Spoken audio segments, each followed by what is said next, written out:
Welcome to the February 15th Budget Commission meeting. I am Katie Howard. I am your chair.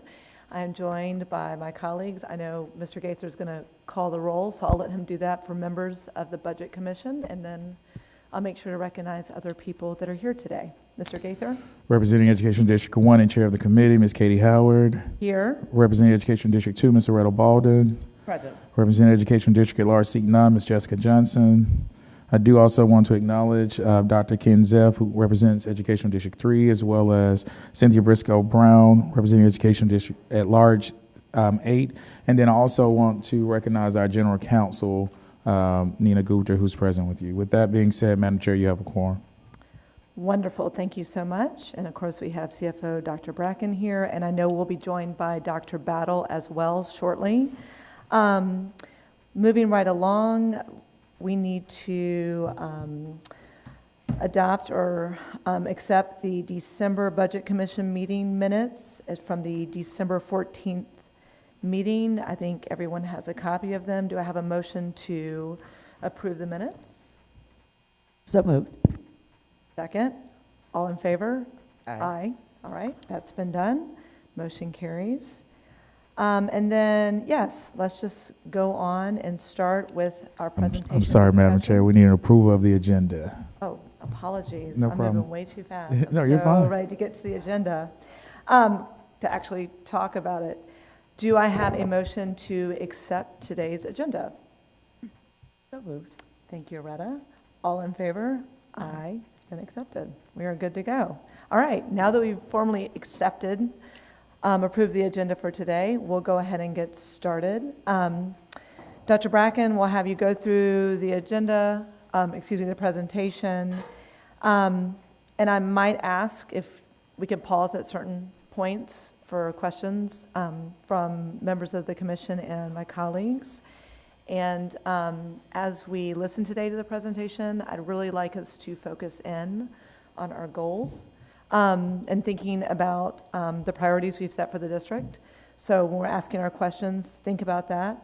And I'll bring up some other things as well that I would like us to take into consideration with our questions. With that being said, Dr. Bracken, it's all yours. And I'm sorry, Madam Chair, I do want to acknowledge that Board Member Jessica Johnson is present with us virtually, and so she will be able to participate in the meeting. Wonderful. Hello, Jessica. Thank you for joining us. All right, great. Thank you so much for joining us this afternoon. I do have I don't know if we can bring the presentation back up. 5 things that we're going to cover today. First, I'm going to do a deep dive into some of the questions that we had around our Student Success Funding Formula, SSF. In particular, the impact of some of the weight change recommendations that we're making. We have built that out in a different way to kind of demonstrate the thinking and the decision-making behind why we made some of those recommended changes to the weights this year. So we'll walk through that. I'm then going to hand off to our Executive Director of Budget Services, Harpreet Hora. She's going to give an overview of the Governor's State of the State and the FY 2025 preliminary revenue projections and where we are right now in those. Then I'll come back and talk through where we are in our current budget development process, and we will give a highlight for the budget primer, which we'll be bringing back to the full board in March. So with that, I will just dive right in. So we wanted to demonstrate some of the changes to the SSF funding formula, in particular drilling into the weight recommendations in poverty and concentration of poverty, and gifted. So we do know that there's been a lot of questions from Go Team members. We walked through this with a couple of Go Team members and some principals just around why are we coming off of the poverty weight at the same time we're coming up on gifted. And it is 2 different decision points, 2 different factors, and so we'll walk through both of those. Every school received this sheet. You saw it at our board meeting that walked through an entire school's budget. Here we drill in particularly into just the poverty and concentration of poverty weights, and we're just looking at the impact on one student. So this is a school, the same school that we looked at before with an enrollment of 425 students. The projected number of students in poverty or receiving the poverty weight based on direct certification for the upcoming fiscal year is 178, so 178 students. The base weight for FY25 is $5,334. We apply the poverty weight, which this year is at 0.47, to that base weight. So that gives us $2,507 per student receiving that poverty weight. So you can multiply that 7 by the 178, and you would get what this school is earning for their poverty weight. Similarly, concentration of poverty at 3% is $28 per student. So if a school looks at that poverty weight and concentration of poverty weight for this year, and then they try to apply the 0.5 weight and the 5% weight that we had last year to that base weight, they would see that the poverty weight would have been $2,667, and the concentration is $45.78. So based on that, they might say, well, because of the change in the poverty weights, I've lost $160 per student, and multiplying that across the 178 students in poverty means I've lost $31,000 for my school this year.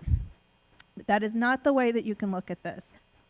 So we wanted to kind of drill into what's actually driving the changes in the school, because the reason that we came off of the poverty and concentration of poverty weight is so that we can increase the base weight, so that every student is generating more on a per pupil basis than they did last year, and every weight is being applied to a higher base, which means every weight has more impact as it's coming out through the base weight. So going through this same example again, we would ask that we look at the comparison and the change of base weight from the previous year as well. So base weight actually increased by $141 for every student, going from $5,193 to $5,334. So we're applying that lower poverty percentage to a much higher base weight. And so here where we see that the change in the poverty weight is $160. Actually, because it's being applied to a higher weight, it's only an $89 decrease. And compared to the number of students now, we can see that the total impact on a per pupil basis is actually up $34 for every student. And so this school, just through the poverty weight, is actually earning an additional $40,897 than they would have in the previous year, because all 425 students are now earning at a higher rate. And so we did this for a few reasons. We teed this up all the way back at our first September Budget Commission meeting, because we have so many schools that were starting to hit that baseline of weight. We were not pushing out enough through the base amount to generate enough on a per pupil basis that the majority of our schools were earning above the baseline. We increased that base weight so that all schools, we have very few schools this year that are still earning at the baseline. So kind of checking ourselves and making sure that we're not pushing out as much through the stability weights and still pushing out as much as we can through our equity weights. I'll pause here for any questions on this one. Board Member Baldwin? Thank you for that. I do have a question, and it's not on the chart, but it's going to help me to understand this. How much did we increase the total dollars in SSF? The total dollars in SSF completely, I would have to go back to my notes. I didn't have that pulled up today, but there is an overall increase in the allocation. Percentage-wise, it is less because it is a per pupil formula, and we're serving 528 fewer students. So enrollment went down. So just dollar for dollar, it is going down in some of our categories, but on a per pupil basis, it's increasing. So each student is generating more dollars, even as we're serving fewer students. So I understand that. Let me just tell you what I'm trying to get at. I'm trying to understand, because the base is increased and all schools ultimately, once we go through the math, are going to see an increase. I want a big picture of, in order for that to happen, we've had to have added more money or allocated a larger percentage. So I want an understanding of how our dollars in totality are allocated. I don't know if it's by function or exactly what it is, so we can see, okay, Last year, we had X amount of dollars, X% of the budget that went to the schools. This year, we have this percentage of dollars that go in the schools. Based on what I'm hearing, it sounds like that number has increased. Whether it's an increase dollar for dollar or if it's an increase in share, it has to be an increase for all these things to be true. And so I have a curiosity around, we've been saying we want our dollars to go more to the schoolhouse. We want to funnel more dollars directly to our children. So I want to be able to say that this is the case. And this is why these SSF changes are possible. Sure. We won't know yet what the percentage of our overall budget is that's going to schools because we don't have the department budget request yet. The department budget request will be submitted by March 1st. That's when we close that down. And that's when we start pulling together all of our expenditures against all of our revenues. We'll have a gap, and then we have to start that gap closure conversation. We probably won't know until the March Budget Commission and maybe even the April Budget Commission what that actual percentage allocation looks like for the schools. Here you can see, though, just SSF as compared to the previous years, how we're pushing out dollars to schools. So you can see, even though we're serving fewer students, this is a projection of 528 fewer students, we're pushing out 1.9 more through the base. So we are driving out more dollars through that base allocation. And on a per pupil basis, it's even higher because we're serving fewer students. Similarly, we're pushing out less through the poverty weight, compounded for two reasons. One, we're serving fewer students through the poverty weight, and also because we did come off of that percentage allocation for the poverty weight. But you can see across the board, a lot of our allocations do see increases, even as we're serving fewer students. And you can see on this slide how many fewer students we're serving for each of those categories. So even as we are serving 578 fewer students through our projected enrollment, we actually saw over 1,000 students less receiving our poverty weight based on just how the demographics change, how we report. So that, again, when I talk about the compounded impacts, some of it is that we changed the weight, and some of it is that there are fewer students that are generating that weight. I'm still confused, but I'm just going to let that percolate. I hope you understand what it is that I'm looking for in terms of the big picture that I'm looking for, in terms of how our dollars are allocated and are we spending more money directly with our students is really what it boils down to. Yeah. And how does this budget compare to last budget with these changes? It sounds like with the changes in SSF, that the investment would be larger. That's what it sounds like. It is, but on I a just per want to pupil know basis. to what tune. Yeah, I think that's the challenge, and I am trying to use different data points to demonstrate that. I think that the challenge is that we're serving fewer students in the same year that we're pushing out more on a per pupil basis. So you see that kind of net impact.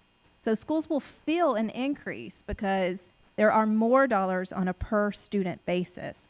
But if that same school is serving 100 fewer kids, they're going to see a budget reduction. And so both of those things are happening in parallel in our schools this year. So it might help to demonstrate and just show the per pupil on a school by school basis. So you can see like that bang for the buck on each student at each school where we see some of those increases. That might be a way to demonstrate it also. And we won't be able to show the overall percentage going to schools until we have all the rest of the budgets built, and we're just too early in the process for that. Yeah, I think I am definitely more curious on the macro level, just in totality, based on the parameters that we gave at the beginning of the year in terms of where we wanted to shift dollars, where we wanted to see more funding. Yeah. I just want to make sure that these exercises that we're doing are going to net For sure, in for that sure. space. Yeah, and I think it's more clearly demonstrated actually outside of SSF, where we pushed out this additional $7.8 million for the counselor position at every school, and the new literacy initiative for our schools, where we'll be adding the literacy coach per school. So you'll see some of those things happening outside of SSF and on top of. Thank you for your patience. I know you're changing committees in the middle of building the budget, and we're We're a little different. So thank you No for your worries. patience with me. I'm happy to explain it as many times and as in many ways we need to. Those are great questions, and I know Board Member Johnson has some questions, and Dr. Zeff. I do want to, after those questions, like go back to the slide with like the small school weights and some of the things that I know, again, we're saying we're a little early in the process to show that percentage that Aretta's asking about, but understanding there are other things that factor in to the full amount a school is getting. That's correct. So with that, Board Member Johnson, do we have her on, Pierre, for her questions? Great. Yes, good afternoon. Go for it. Okay, good afternoon. Can you guys hear me okay? Yep, Yes. we hear you loud and clear.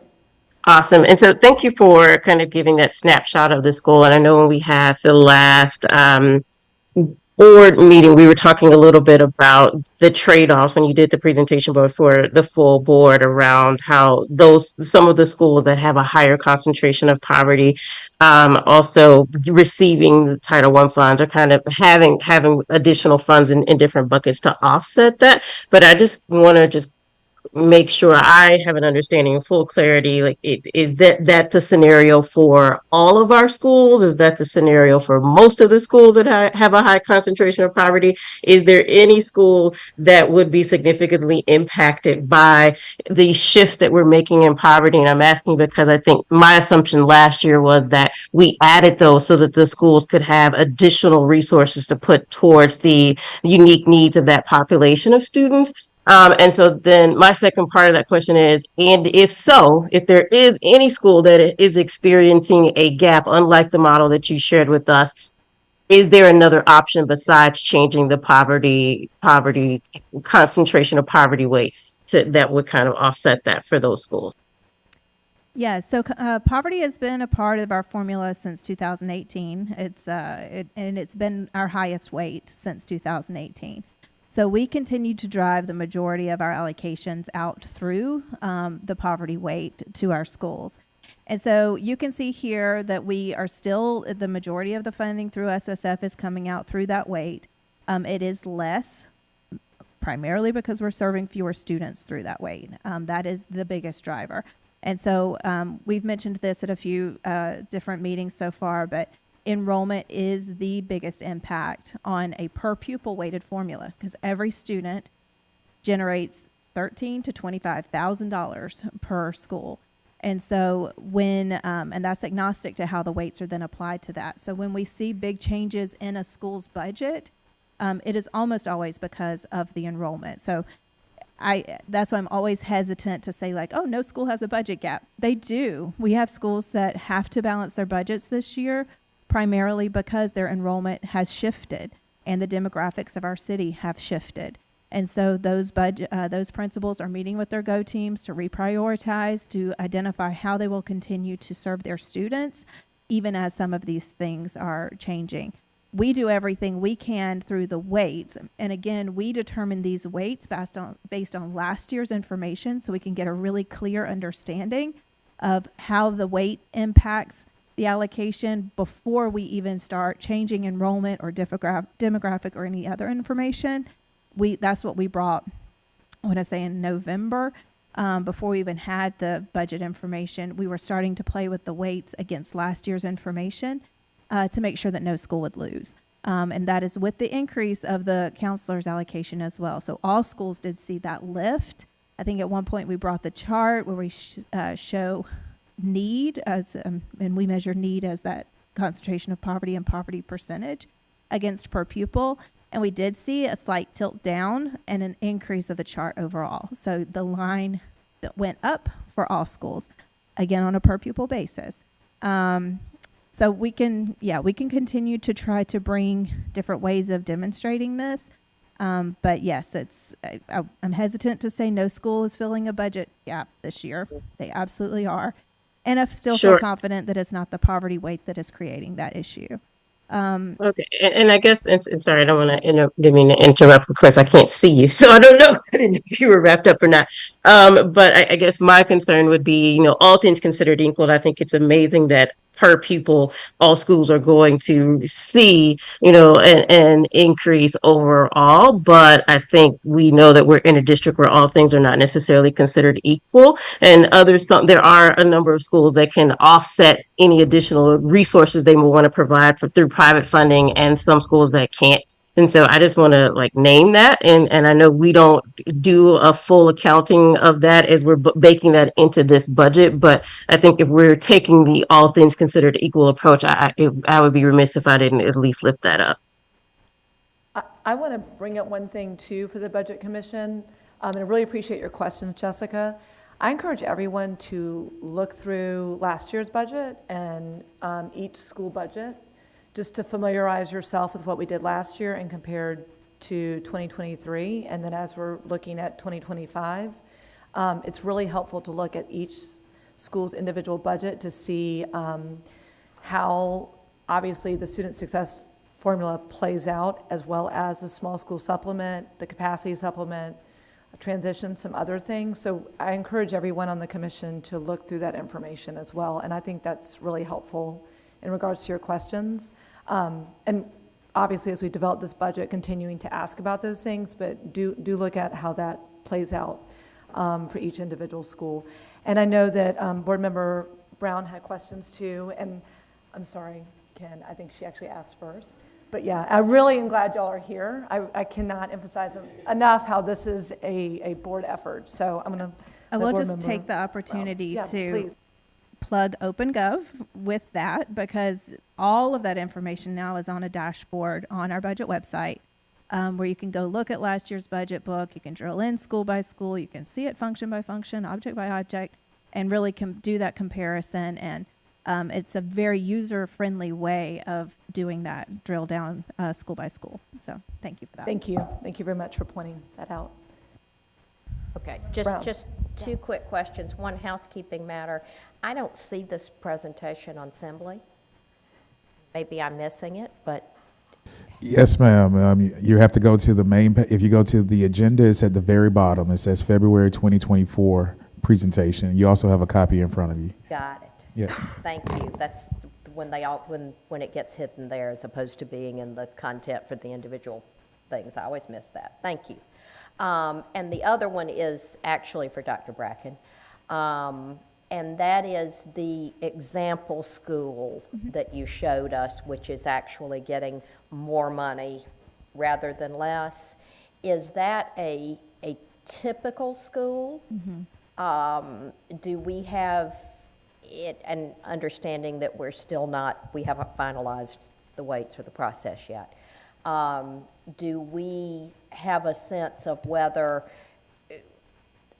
everybody will go up or Yeah, we've run- particularly, and obviously we're focusing on the poverty weight and the concentration of poverty weight, where those two are concerned. Do we feel like that will be true across the board? Yep. So I will actually, thank goodness for an appendix. So this is the full sheet. So this is what every single school received a sheet like this. Every principal has walked through it. Some are showing them to their Go teams. I know that because Go team members are calling us and asking us questions into it.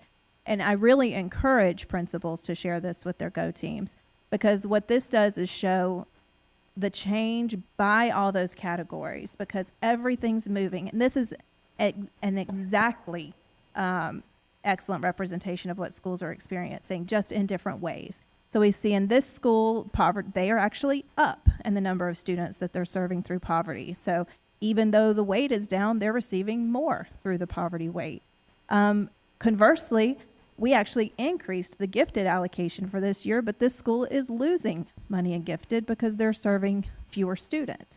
And so all of these things are so unique to every single school that it is complicated. And so we want to make sure that we're showing our work. We want to show for every school how their per pupil has changed, how their overall allocation has changed.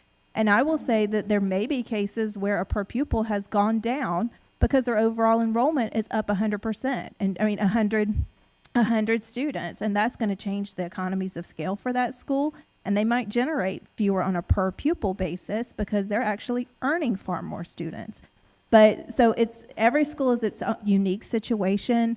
We have this document for every single school. Our team combs this document for every single school, and we're able to justify at least why a school might be experiencing the changes that they're experiencing. This is wonderful. This is easy to understand even for somebody who's not a numbers person like me. With giving all respect to Aretta and the rest of you who think in numbers. This is easy to understand, it's clear, I hope that you will urge principals to share this with the GO teams, because this right there answers probably 3 out of 4 questions that I'm beginning to get asked about the budget.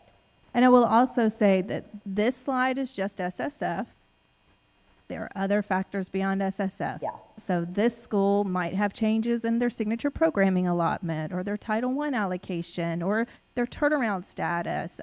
Every school received that additional flex position, 132, 339. So this even walks through their allocation changes that are not based on SSF at all, but might have a completely different factor that determines their allocation for the upcoming year. Thank you. Thank you for your questions, Cynthia. Ken, Dr. Zeff, your turn. Thank you. Thank you for this, Dr. Bracken, and I appreciate the explanation of what's happening with Student Success Formula. I think you're laying it out. You said something that caught my ear, that we're waiting for the operational budgets or the department budgets to submit their budgets. But have they been? Let me ask you this question and not make it a statement. Now, let me make it a statement. I assume they were given guidance about what number they would hit. If you're talking about a district that's losing 520 kids, charter schools enrollment's increasing, is there a chance that they haven't been given guidance about what number that they're going to hit, and that it's going to throw your budget wildly off? So we have not given cut targets. So we have not given like a 3% across the board cut target, because based on our goals and guardrails, we might see some areas increase. We know that we're increasing for our literacy initiative, some positions at the central office. I would see that increase in those programs. But wouldn't you expect overall? Overall, we've directed for central office to get lean, to make reductions in things like travel, to review contracts. We will also, once we get the submittals, be looking for redundancies where we see duplication of efforts across departments. I heard from one of my budget team today that we've heard of 4 different initiatives for principal leadership training, and it's like, well, we can't pull principals that many times, but 4 different departments are asking for that. So they've been given some general directives. In general, unless we are just in a last-ditch effort, then I'll come back and say 2% across the board. Like that's the end of the work when we have final gap closure to do. But at this point, we want to hear from departments what their initiatives are, knowing they've been directed to reduce, knowing that some may see so they have been increases. directed to reduce. Yes, but not Okay. by a cut target. Okay. That we have not given a cut target. So we will see a gap. We do this every single year. And so we'll come forward with what those, and I'll get to this when I talk about the expenditure, like the known expenditures for this upcoming year against our revenue. But that's part of the process. We want to hear first from the experts about what their budget requests are.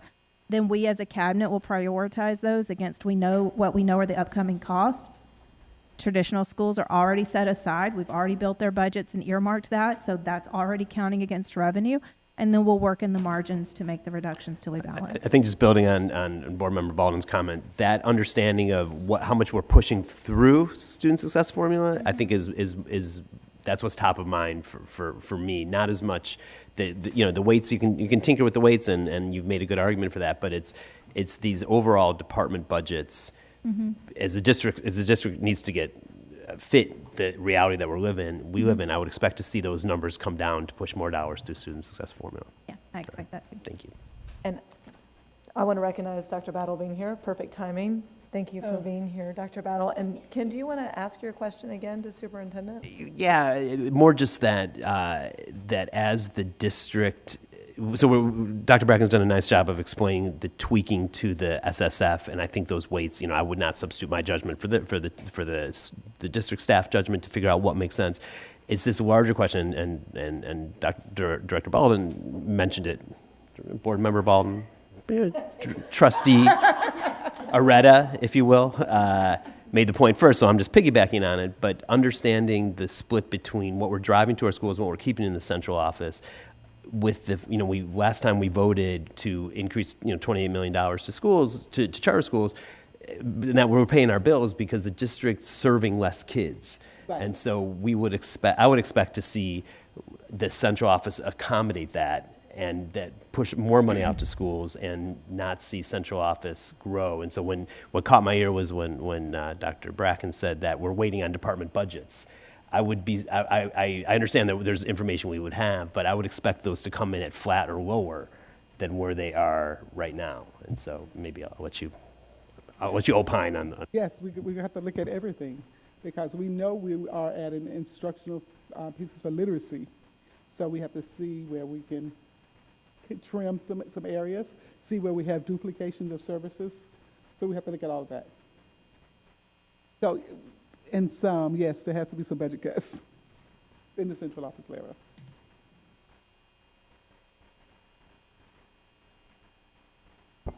And I say we keep moving through the presentation, and we'll Okay. definitely have more questions as we move along. Thank you. So the second weight that I want to drill into is the gifted weight. So this is just a peek into the behind the scenes stuff that our team does when we are assessing the fidelity of our weights each year and just the adequacy of funding to support specific programs. So here I've called out 4 specific programs that we use or that we fund in our schools. I'll be drilling into ESOL, Students with Disabilities, Remedial, and Gifted. ESOL and Students with Disabilities are highlighted on this slide because these programs are funded through SSF only partially. The vast majority of the funding for these programs comes in the form of positions allocated outside of SSF. So a program manager is funding these positions. Remedial and Gifted are 2 programs that are 100% funded through the SSF weights.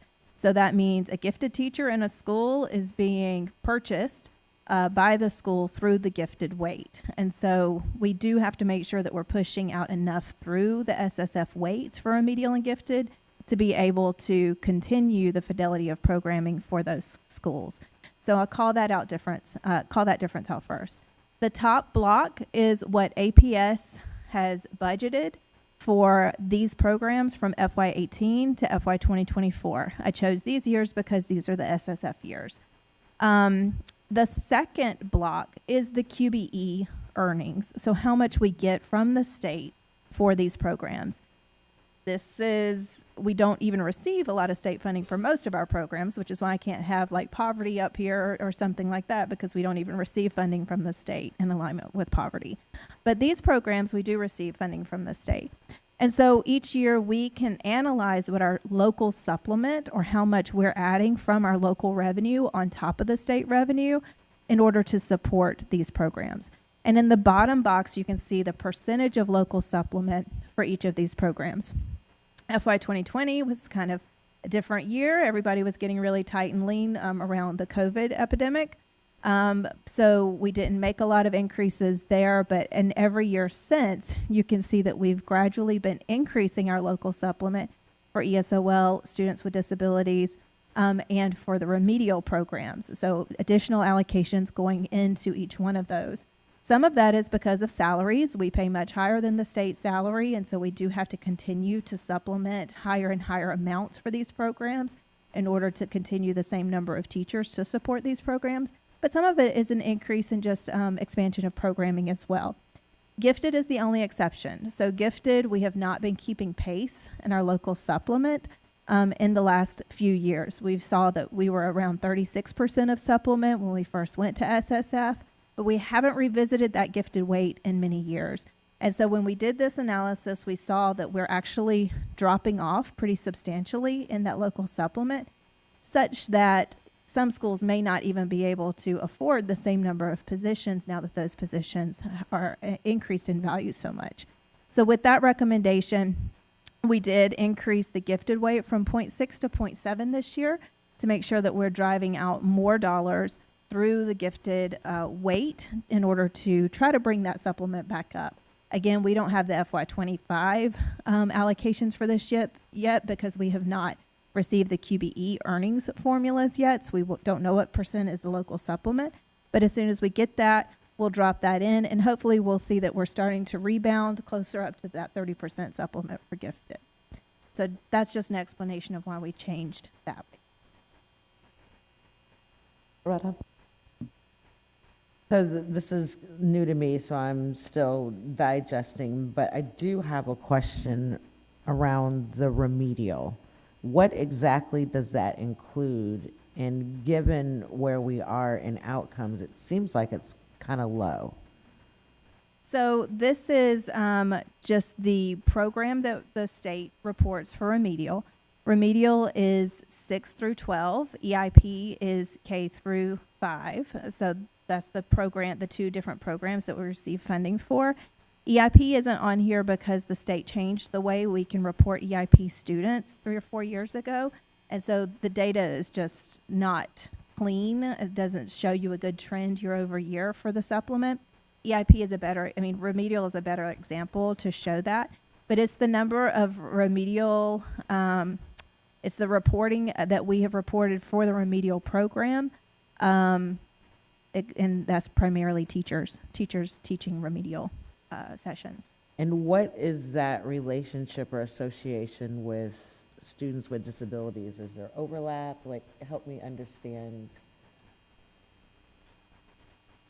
This remedial student with disabilities in terms of understanding they're separate categories. I know that one isn't the other or the other. I just want to understand the differences in those, and I just want a better understanding. I can approach it from just the FTE reporting aspect of it and how we receive money from the state to support those programs. So basically, we report an FTE count in October and in March, and we look at the FTE is the periods, the segments that a student is being taught. So you might earn for kindergarten because that student is in kindergarten. If that student is in a remedial period, or would be a remedial in EIP for 1 period a day, you would count one of the segments for EIP. They might receive some special ed services as well for a couple of periods a day, so you would receive a couple of segments for that. So we're reporting to the state by segments on October and in March, and then based on those segment counts, we're earning dollars back for those programs. That's why master schedules are so important and the way we report is so important. So that's the QBE allocation, how we're earning. This is actual earnings from the state. And then the APS funds is just the teachers and where we are coding the teachers based on those same programs. So a student could be receiving multiple services, but here it's not at the student level. It's at that macro level where I'm just reporting back how many special ed teachers, what are we budgeting for in special ed. And so that's where that top block is. So they're not mutually exclusive, basically. Somebody could be getting both services. Yes. And you would not know it unless you've been identified. So my guess is there are children that may not have been identified, and if they have been identified, then these numbers wouldn't reflect that. Right. Okay, The SWG, okay. those students are doing. So I'll save my other questions for audit committee. Yes, because we're about to embark on an audit of special education. Okay. All right. So that's the updates for SSF. So budgets are out to schools. They are actively building them. They have met with Go Teams, or they should have met with Go Teams at least once now. They are building out their allocations, aligning their staff to their allocations for the upcoming year. We'll be beginning those staffing conferences the last week of February leading into March. And then that piece of the puzzle will resolve and move us into the next phase of budgeting. The next phase of budgeting is highly contingent on revenue. It's the whole other piece of the pie. what determines the pie is our revenue projections. And so with that, if we're good, I'll transition to Harpreet to give an overview of the state of the I'm state. sorry, before you come away from the podium, Ken has one question. One quick question about the governance council budget process. Did the governance council vote on the budget before it comes back to you all to get loaded into the ERP? Like, how does, is it, what's the mechanics of that? Yeah, so it is a bit iterative. They will vote on the budget sometimes, just depending on when the councils can meet. Sometimes that's before staffing conferences. And so if we're in staffing conferences and there's something that they can't do because of HR reasons or something like that, or it's not in alignment to district goals or guardrails, then it might be that they have to look at it again. They'll bring like an amendment to the Go teams, depending on pacing. But we would expect every Go team to have an up or down vote on every school's budget. That's correct. All right, thank you. We good? Thank you. All right, great, thanks.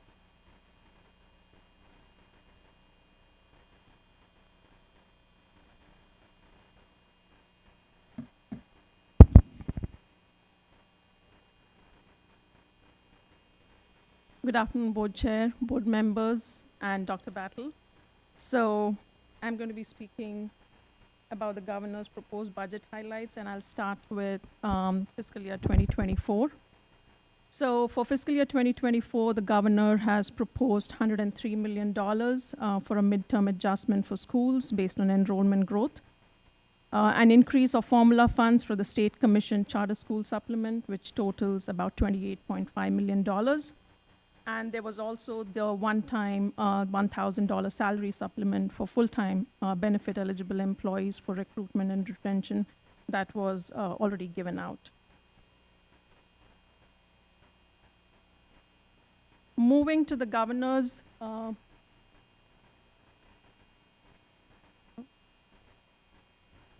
this goes the other way around.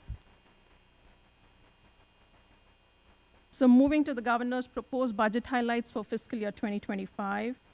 Governor Kemp's budget proposal for fiscal year 2025 allocates $13.3 billion to Georgia's public schools, which is an increase of $1.4 billion from fiscal year 2024. The proposal includes an increase of $250 million attributed to student school enrollment growth and training and experience for teachers as calculated through the QBE formula. There is also $244 million to fund the state share of SHBP increases for certified educators. And then there is also a raise to the state salary schedule for certified teachers and employees like your literacy coaches, high school counselors, and administrative leaders, and that's in the amount of $2,500.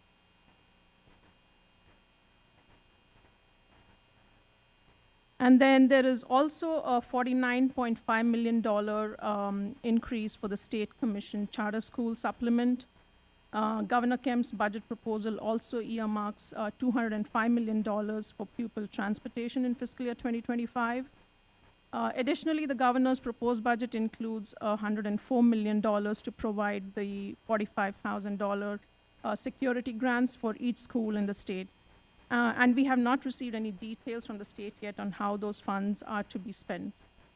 There is also $236.6 million for construction and renovation projects, $11.3 million for literacy initiatives, and $20 million for replacement of 227 school buses. Moving to our revenue projections for fiscal year 2025, these are all initial numbers that we have. But I'll first start with this particular slide, which talks about, it provides a history of our millage rate and the tax digest value.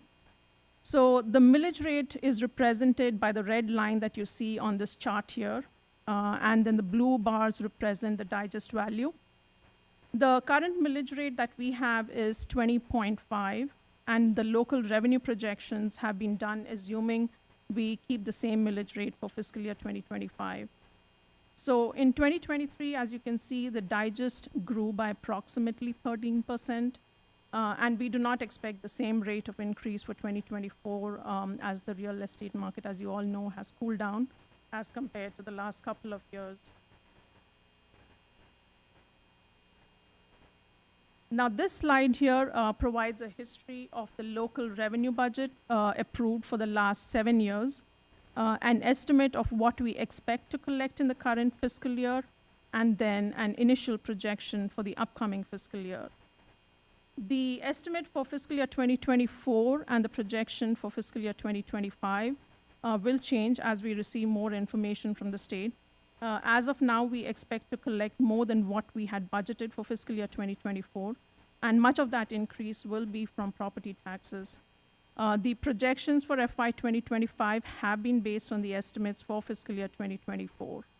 And most of the increase for FY 2025 that again we are projecting is mostly through property taxes. Moving to the state revenue. So this slide provides historical data for the state revenues we budgeted in the last 8 years and the projection for fiscal year 2025. The projection for FY 25 takes into account the 2,500 salary increase proposed by the governor, the increase in transportation funds, and the $45,000 security grant for each school. This projection will be revisited again, when we get the preliminary numbers from the state for fiscal year 2025. But as of now, it's kind of constant. Moving to the other category here, this category, again, we expect it to remain flat, and this usually typically includes tuition, federal reimbursements, buyback rate, E-rate reimbursement, field trips, and other sources. So that is what I have to present. If there are any questions, I'll be happy to take them, and then Dr. Bracken will take over.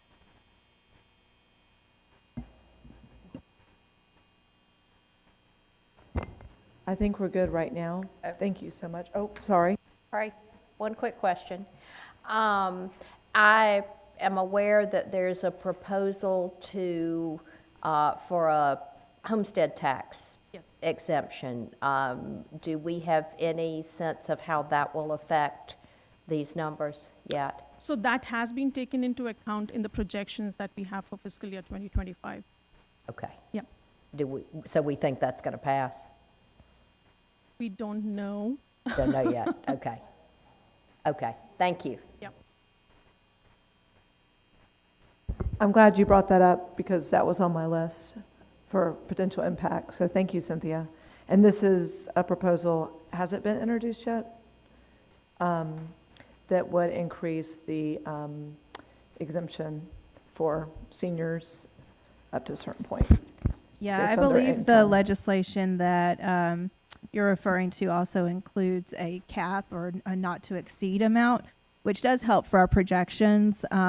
It also includes a income-based eligibility, and because there's nothing in the tax records that ties taxes to income, it's hard to project anything around income-based. We can look at those that are already 65 and above and who are taking advantage of homestead exemptions and assume that, all of those would continue to. And so we have a no less than amount, and we have a no greater than amount, which is the cap. And so we're assuming something in between of the impact of that bill. I will take the plug here to just reiterate the 3% caps that some of our neighboring districts have experienced in the last few years, and conversation around a statewide cap of 3% to local revenue, 3% or CPI, no less, no greater than the two.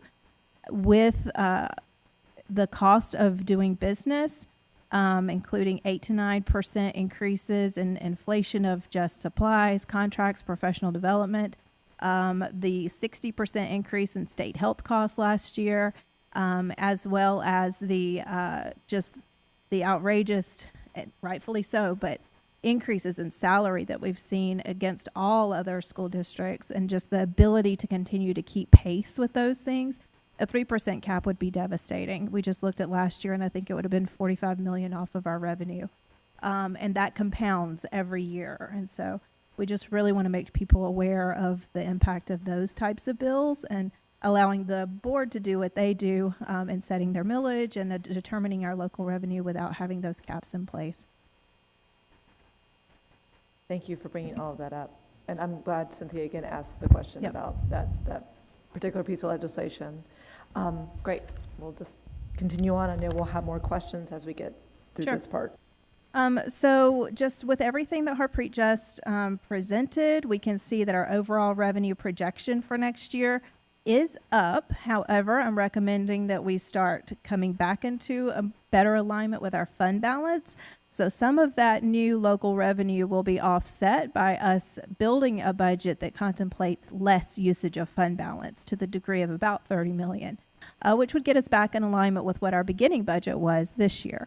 And so while we expect new revenue in local and about a flattening in state, we would expect to see that offset at least partially by usage of fund balance, which means greater cuts in our central office and other areas in order to make sure that we are aligning to that revenue projection. Some of the things we have not gotten all of the central office recommendations yet for the budget, but just big initiatives that we know of and are aware of in alignment to our goals and our budget parameters are listed here. So you can see the 4 goals of the board: the literacy proficiency, numeracy proficiency, post-graduation preparedness, and college and career readiness here.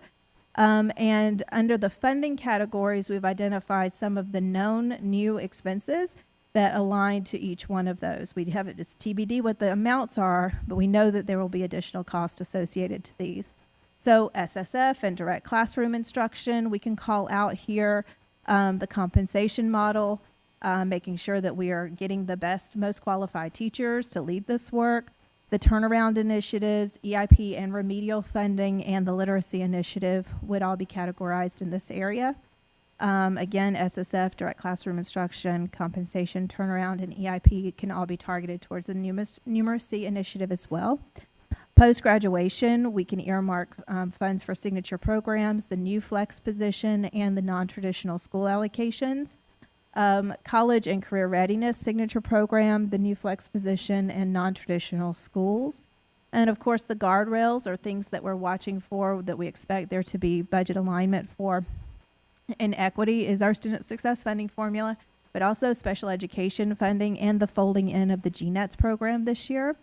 Stakeholder engagement includes all of these that we've already done this year, and there will be more opportunities for stakeholder engagement. Culture and climate, competitive compensation, our safety and security initiatives, and investments in athletics. And then innovation and accountability, bringing nutrition in-house, a new ERP system, and the charter partner allocations all would fall under that category. So we don't have the dollars yet, but this is where we know that we'll be looking for a cost associated. And all of that cost will go up against that new revenue, and that's when we'll have a gap. And then I mentioned the next steps in the process. So the department budgets will be submitted by March 1st. State QBE allotments will be firmed up usually by mid-April. Then we'll have the revenue estimates, which will continue to be revised as we get new information. The budget department will review budgets for redundancies, errors, and reductions. And then cabinet prioritizes the new initiatives and has the discussion to close the gaps. And then that's when we'll be ready to start bringing proposals or budget packages to the board to start weighing in on. Great.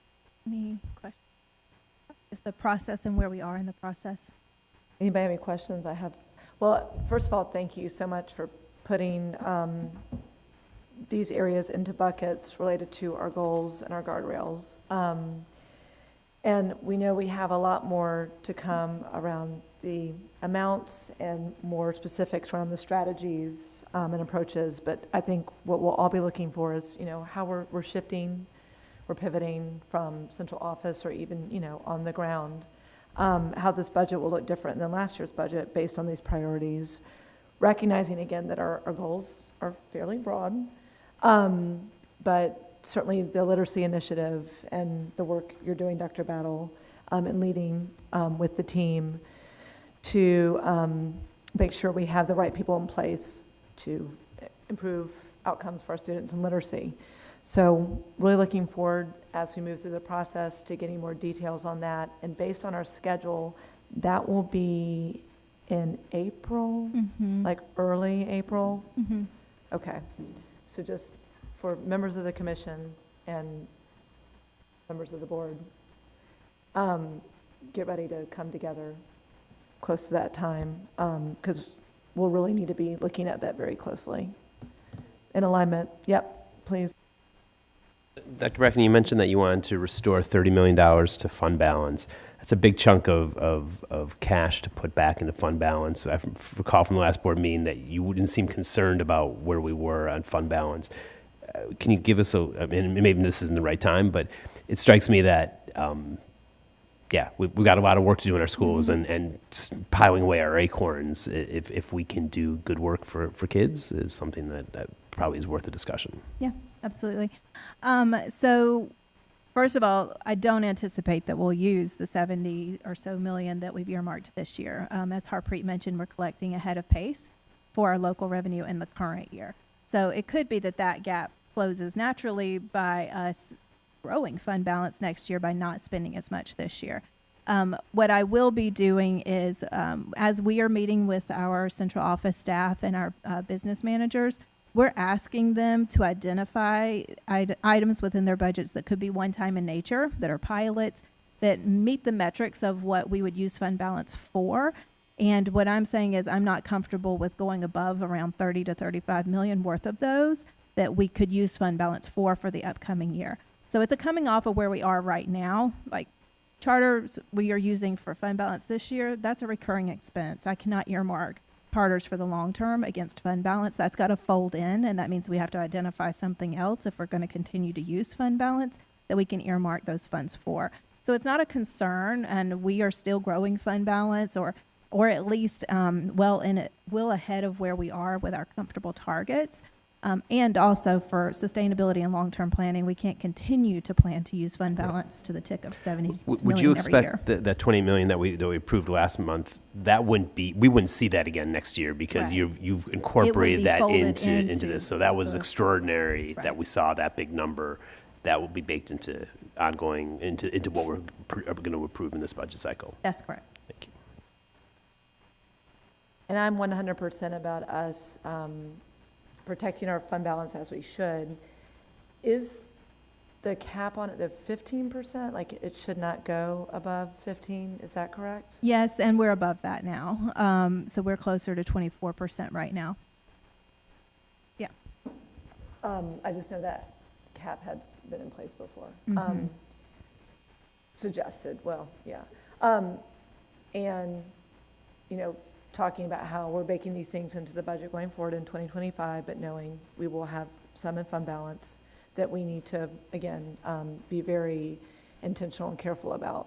The other thing is ESSER funding. When will we get an update on where we are for baking some things into the budget for 2025 that we have been paying for with ESSER funding, the remaining amount? So some of those updates are coming out already in the form of just conversations around our initiatives that are changing. So, for instance, the intervention block was ESSER funded last year, and there will be changes to that model. Our summer school model is shifting, and I think we have a summer school presentation coming to the board next month. So it's more, the ESSER updates come more in the initiatives that ESSER funded. Of course, during the budget process, anything that was ESSER funded that we're asking to continue, we will be presenting as a new request for FY25 from a sustainable source, which is FY20, which would be general fund. And we would have to make the case of why that needs to fold in at that point. But some of the programmatic adjustments, we're already starting to communicate what's continuing, what's not continuing. Great, and I'm glad you brought up making the case, because we'll want to, certainly Academic Recovery Academy, we saw a lot of gains for students based on having that in place, and want to make sure that's covered. But just understanding, if we're baking this into the budget going forward, how is it improving student outcomes, and having that data. So thank you for that update. Areta? One last quick question. You mentioned that the governor was looking at doing a teacher raise around 2,500 for certified teachers. So in the past, when the governor says I'm giving the teacher raises, it usually costs us more than what they provide. Is this the same situation? Yeah. So the 2,500 would come through the QBE, which is only applicable to specific teachers that we earn through the QBE, not the teachers we staff, and also is then susceptible to local fair share or the local 5 mil share.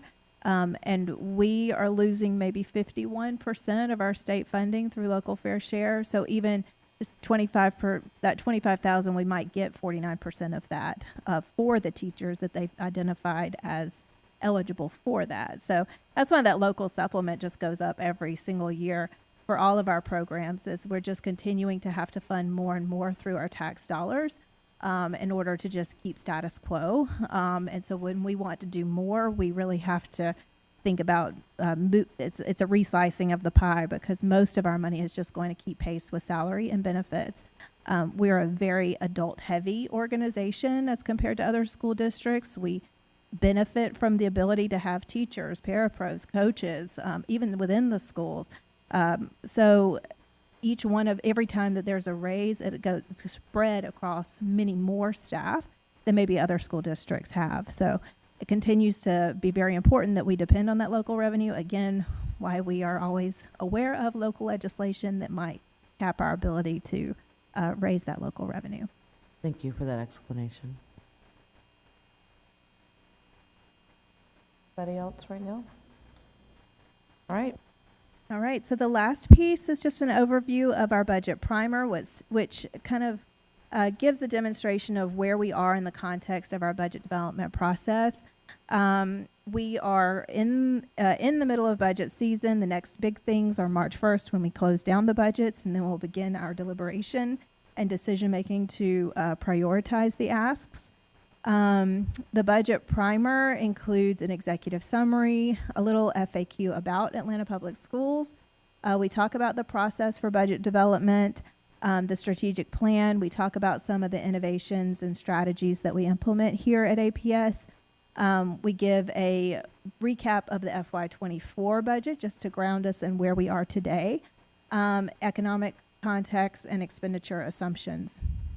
Some of the call outs or specifics that I'd like to highlight. We really are emphasizing the alignment of expenditures to the board's goals and guardrails. Introduction of OpenGov and the increase in transparency and ability for individuals to drill into the budget by school and by department. Student-focused budgeting at the department level, really asking for schools for the departments to take into account the number of students that they serve and the initiatives that they're supporting.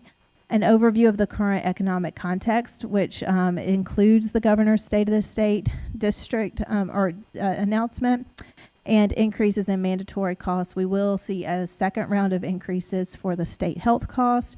TRS rates are going up. That's the teacher retirement system. Employer costs will go up as well. And of course, some of the other initiatives that we'll be talking about in the next coming months, including compensation. They can find the primer on the website, on the budget website, and we can also get it to you if you want to attach it in Assembly. And we'll be bringing this again to the board meeting in March. Great. Any questions about any of this right now? All right. Next steps. All right, so next month we will have a legislative update just on the progress of bills so far and how those might impact APS revenue or expenditures. We will do a deeper dive into our revenue and expenditure analysis. By that time, we'll be able to start matching some of the revenue and expenditure offsets with each other, and then we'll have our first presentation from our Chief Human Resource Officer around compensation and recommendations for compensation in the upcoming year. Typically, we see that presentation twice, a teacher's presentation and then a non-teacher's presentation in April. So we're preparing to bring all of that to you in March. If there's anything else that we need to prepare for, please let us know and we'll incorporate that. Great. Thank you very much. I'm looking forward to the meeting on the 21st of March. Just want to thank you, Dr. Bracken, and your entire team, especially for the shift and really working to align our budget with our goals. And we know we have work to do on our goals, and this helps us understand even further what we need to do around our goals, and improving in the student outcomes focused governance framework model. And we're just at a really pivotal point with some new initiatives coming out, and really focusing obviously on literacy, and talking about the realities of our district, which is so important, so we know best how to lean in and focus our resources on best meeting our students' needs. So can't thank you enough for all the work you all have done and have been doing. And then, yeah, to my colleagues on the commission, thank you for all your great questions. And then for our other colleagues attending today, we really appreciate your questions and participation, because this is clearly a joint effort. The budget is the biggest lever the board has to improve student outcomes, so we've got to use it very wisely. So with that, any questions, any public comment? Yes, Madam Chair, we do have public comment. I also want to acknowledge, he's been lurking in the background, but Board Member Shivy Brooks, Alfred Brooks, was actually present here as well. So just want to give him his credit. I know everybody was looking around, but we do have one member of the public, one stakeholder for public comment, and that's Mr. Marshall. Have 2 minutes.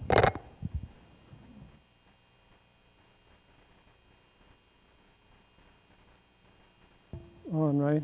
Can't come all the way downtown without having something to say. So my comments today, I guess, are challenges as you think about the next superintendent, as much as we'd like Dr. Battle to stay, but for the next one, I have 3. One is, this has been going on since I've been paying attention almost 10 years ago, the structural finance of APS, what the enrollment trends are, what our charter systems require, what our partner contracts require, what size schools we like to run, all rolls downhill at the end of the day to what central office and traditional schools are left to split. And I don't mean that derisively, but that's the reality of what happens. And there are trends that are very clear, and there's not a long-term view, as far as I'm aware, about how we're going to address those trends. Second challenge or thought I'd put in your head is perhaps it's time to re-examine SSF. I'd say it's been an interesting exercise. All that discussion about weights and bases and all things to a school means nothing without knowing the cost or knowing what positions are outside SSF, and both of those numbers change every year. So it's really challenging for a school to even know your budget is going up. Whether you're actually allowed to pay for more or less positions is completely unclear without the second part, which is cost. So allocating positions a different way, I think, is worth a re-examine. And then the last one related, it may be time to re-examine this charter system model. I think Go Teams were an interesting exercise, but as we talk about things like this literacy initiative and literacy specialists, are we going to solve that by pushing more money through SSF and expecting the schools to solve it? Or does central office feel like it's theirs to solve and staff and allocate positions where they're needed? And I think both sides think it's theirs to solve, which isn't a bad thing, but it creates a lot of budget complexity and overlap and redundancy. Thank you. Thank you. Madam Chair, this concludes public comment. All right. Any other business? Anything I missed? All right. Well, thank you all again for participating, being here, public, and I know hopefully they're tuning in online or will watch later. So with that being said, do I have a motion to adjourn? So moved. All in favor, say aye. Aye. We're adjourned. Thank you all so much.